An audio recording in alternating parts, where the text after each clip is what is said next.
ابھی جب ذرا سی حرکت دی چھلنی کو، اب اس کے دو نام ہو گئے، ایک نیچے گیا وہ تھا آٹا، ارے ہم پورے کو آٹا کہہ رہے تھے، واقعہ پورا آٹا نہیں تھا، اس میں تو کچھ چوکر بھی ملا ہوا تھا، اس میں تو کچھ چوکر بھی ملا ہوا، ساری بالٹی دودھ کی تھی، دو ہی قطرے صحیح، اگر نجاست کے ملے تھے تو گڑبڑ تھی، گڑبڑ تھی۔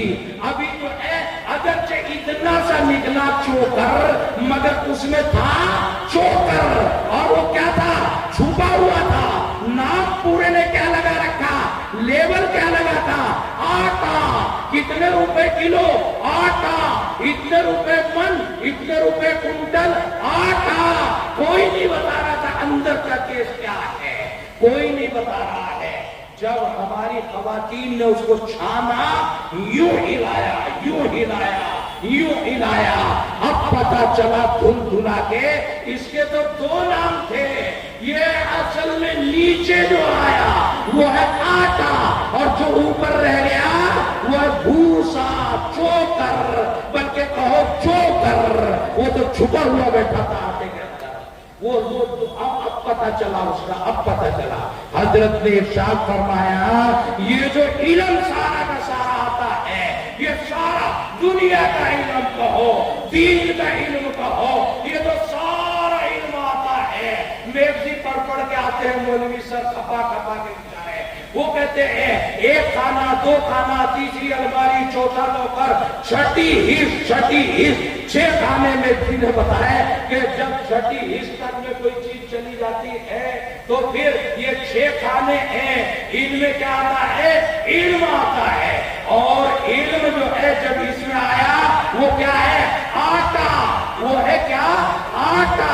اور جب ان مولویوں کی خانقاہ میں، جیلانی کی خانقاہ میں آیا، اور خانقاہ میں آ کے عہد اللہ کی صحبت میں بیٹھ کر نظروں سے نظریں ملا کر جب پڑھا اس نے لا الہ الا اللہ، لا الہ الا اللہ، ارشاد فرمایا حضرت نے یہ دماغ ایک چھلنی کے مانند ہے، یہ سر ایک چھلنی ہے، اس کے اوپر آٹا علم کا ہے، جب عہد اللہ کی صحبت سے اس چھلنی کو حرکت دی جاتی ہے، کہا جاتا لا الہ الا اللہ، لا الہ الا اللہ، لا الہ الا اللہ۔ یہ آٹا علم اس چھلنی راز سے چھن چھنا کر جو نیچے آ جاتا ہے، پتا چلا علم اسی کا نام تھا، اوپر جو رہ گیا اس کا نام کیا؟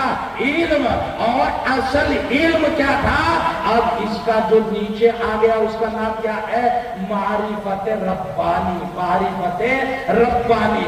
نیچے اللہ نے بائیں طرف برتن رکھ رکھا ہے، بائیں طرف برتن رکھ رکھا ہے، اس برتن میں آ کر جو دل کے اندر اتر گیا وہ ہے اصل علم، وہ ہے خشیت ربانی، وہ ہے جو سیدنا امام بخاری علیہ الرحمہ جس کو آج تمہارے سامنے پیش کرنا چاہتے ہیں، سبحان اللہ و بحمدہ، سبحان اللہ العظیم، وہ یہاں اتر گیا تو وہ علم ہے۔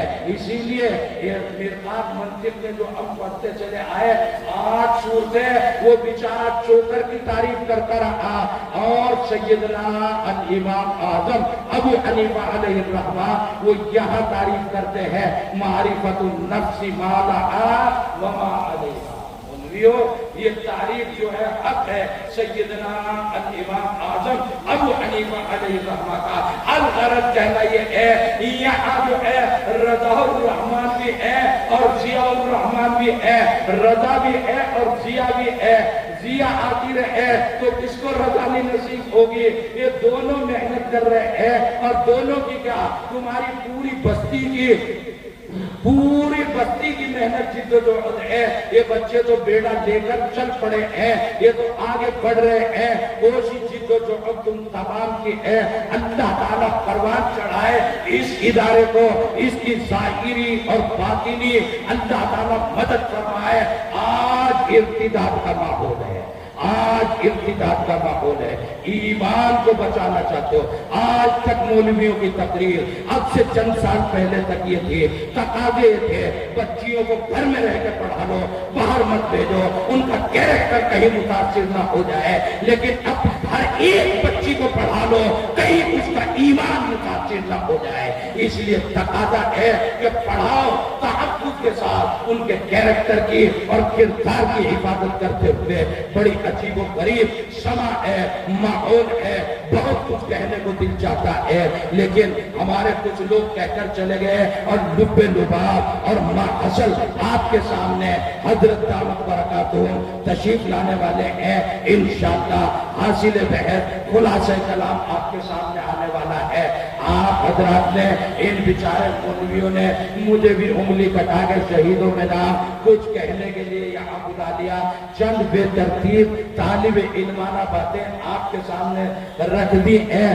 اگر کوئی صحیح ہو تو وہ اللہ کی طرف سے ہے، اور خطا ہو تو اللہ ہمیں معاف کرے۔ وَمَا عَلَيْنَا إِلَّا الْبَلَاغُ الْمُبِينُ۔